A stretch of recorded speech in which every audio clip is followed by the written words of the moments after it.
Бүгін базарда уй эти 500 сом. Бирок сиз ошол 500 сомдук этти 360 сомго дагы алсаңыз болот. Кантип? Ассаламу алейкум урматтуу биздин каналдын көрүүчүлөрү, катталуучулар, жалпы кыргызстандыктар.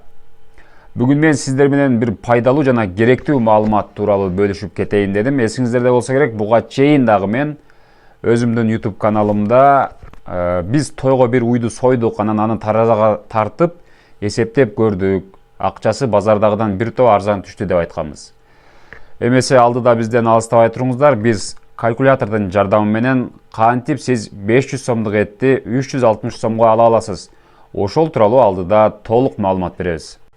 Барыңыздар жакшы билесиздер, бүгүн базар күн, тагыраагы эс алуу күнү Ошто Учкун мал базарында уй базар. Бүгүн менин туугандарым, тагаларым менен базарга барып 57.500 сомго уй сатып алдык. Сатып алынган уйду биз союп таразага тарттык үйдө эле.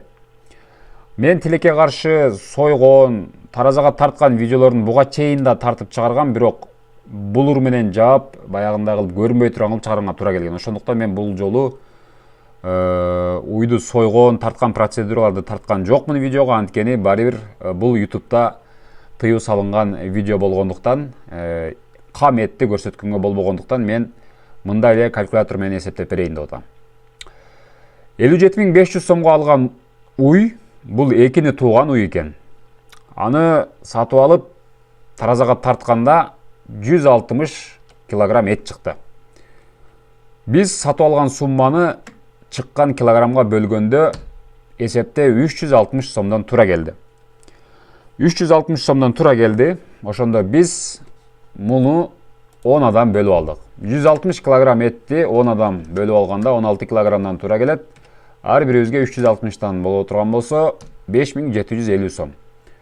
5750 сомго 16 килограмм эт сатып алдык. Мындайча айтканда, биз сатып алган уйдун 16 килограмм эти 5760 сомго туура келди. Эми эгерде ошол эле 160 килограмм этти касаптан ала турган болгондо көбөйтөбүз 500гө. Анткени базарда уйдун эти 500 сом. Барабар 80.000 сом. 80.000 сомдон биз кемитебиз. Биз базардан алган экини тууган уй. Бул бука эмес, ургаачы уй. 57.500 сомго сатып алганбыз. Мен азыр касаптан алган сумма менен өзүбүз алган сумманы кемитип атам. 80.000ден 57.500. Барабар 22.500. Бул эмне деген? Бул 22.500 сом, мындай айтканда, касаптын пайдасы.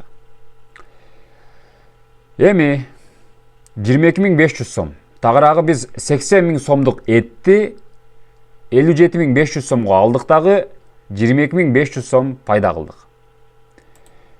Базардагы 1 килограмм эт 500 сом боло турган болсо, биз сатып алып, уйду сатып алып, тирүү уйду сатып алып сойгондогу сумма 360 сом боло турган болсо, касаптан алган эт менен мал базардан уй сатып алып сойгон эттин ортосундагы айырмачылык 140 сом.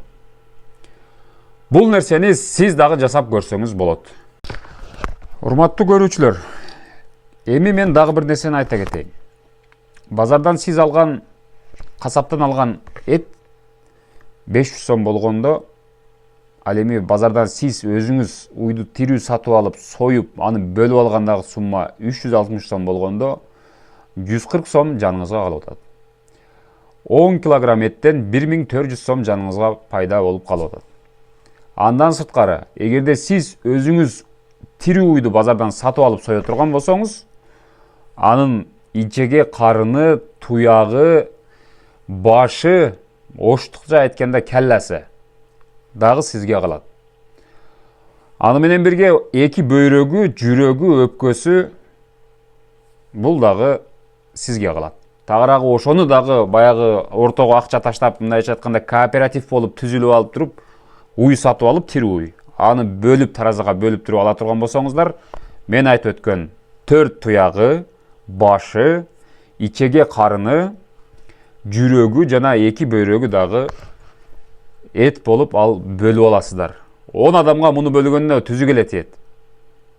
4 туякты 2ге бөлсө 8 болот.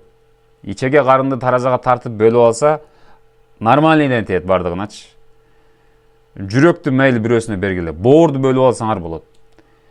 Андан сырткары ал уйдун куйругу дагы бар. Куйругундагы бөлүп алса болот. Анан терисин не кылат, аны ар ким өзү билет. Мен айтайын деген нерсе эмне? Бүгүн ушул нерсе адат боло баштаптыр.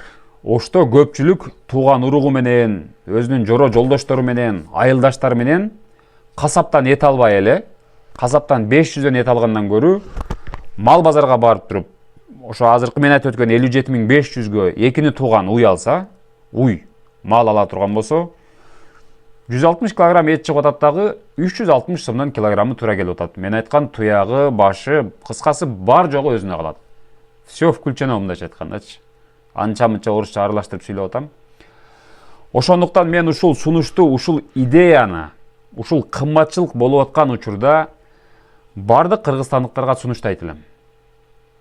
Жасап көрүңүздөр. Бул реалдуу ишке аша турган, реалдуу кылса боло турган иш. Акчаны чогултасыздар. Барып туруп уйду сатып аласыздар, келип туруп союп аласыздар. Эгерде үйдүн ичинде короодо сойгонго шарт жок болсо, убойнийга алып барсаңыз, терисин гана алып калат. 1200 сом ашып барса 1500 сом акчага союп берет. Ошол акчаны дагы малдын акысына, малды сатып алган акчанын үстүнө кошуп туруп, кайра ошол 10 адам болсо 10 адамга чачып жибересиздер. Андан эч проблема жок. Сөздүн ачыгы мындай чыгып келип айта турган болсом жыйынтыгында 500 сомго, мисалы үчүн, кээ бир үй бүлөлөр бар, мындай эт алып жегенде баягы жарым килограмм, 200 сомдук, 300 сомдук эт алып, мындай кыйынчылык да бул делечи. Ошентип отурбастан мындай азыркы мен айткандай кылып туруп, бул нерсени азыр көп деле жерде бар экен бул нерсе. Мен ушул YouTube аркылуу, интернет аркылуу дагы ушул нерсени жайылтайын деп атам. Эгерде массалык түрдө адамдар ошентип жоро жолдоштору, тууган уругу менен базардан тири уй сатып алып, аны союп жей турган болсо, касаптан ким эт алат? Касаптан эч ким эт албай калат акырында. Ошентип баягы монополия болуп аткан, касаптар шылтоолоп аткан, базарда бука кымбат, семиз уй жок деген баягы шылтоолордун бардыгы суу кечпей калат дагы. Бир сөз менен айтканда, базардагы касаптын этинин баасы дагы балким арзандап калышы мүмкүн. Муну антимонополия дагы кааласа, өзү мамлекеттик антимонополия, бааларды көзөмөлдөөчү орган дагы ушул нерсени пример кылып, кааласа телеканалдарды чакырып, базардан бир уйду сатып алсын, бука эмес уй, ургачы уй. Союп туруп көрсөтсүн пример кылып. Мондай кылса мондай болот.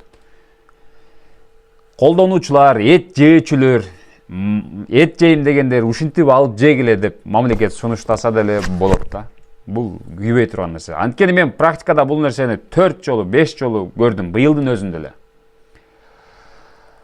Менин атам бөкөл болгондуктан, кайсыл жерде уй сойбосун, аны өзү мындай интерес кылып, кызыгуу менен таразага тартып көрөт. Анан базардан алган баасы менен ошол чыккан эттин суммасын азыркы мен видеодо көрсөткөндөй кылып калькуляция менен эсептейт дагы. Мынчадан түштү ар бир килограмм эти деп эсебин чыгарат да. Айтайын дегеним, ушул нерсени Кыргызстанда массалык түрдө кылайлы. Биз балким ушул башка продукттан айтпайын, балким этке болгон бааны ушинтип жөнгө салып алышыбыз, же болбосо арзандатып алышыбыз мүмкүн. Бир нерсени баса белгилеп өтүшүм керек, балким бул кышта гана болуп калышы мүмкүн, анткени жайында этти сактоо кыйын. Бирок кышта болсо деле, аз мөөнөткө болсо деле, ушинтип базардан тири уйду сатып алып, союп жеп көрөлү. Сиздер да кылып көрүңүздөр. Бул реалдуу боло турган нерсе. Эгерде бука сатып алсаңыз, анда балким кымбат болушу мүмкүн, анткени буканы баккан адам ага кеткен бүт расход, жем, отунун бардыгын эсептегенде буканын баасы базарда кымбат болот. Эркек уй бука деген. Ургач уйду сатып алып туруп ушинтип союп жеп көрөлү. Эгерде макул келе турган болсо, сиздер же болбосо буга чейин жасап көргөн болсоңуздар, комментарийге жазып калтырыңыздар. Менин сунушум кимге жакса, лайк басыңыздар, бөлүшүңүздөр. Бул чын-чынында реалдуу ишке аша турган нерсе. Барыңыздарга ийгилик, бейпил түн каалайм. Көрүшкөнчө аман болуңуздар.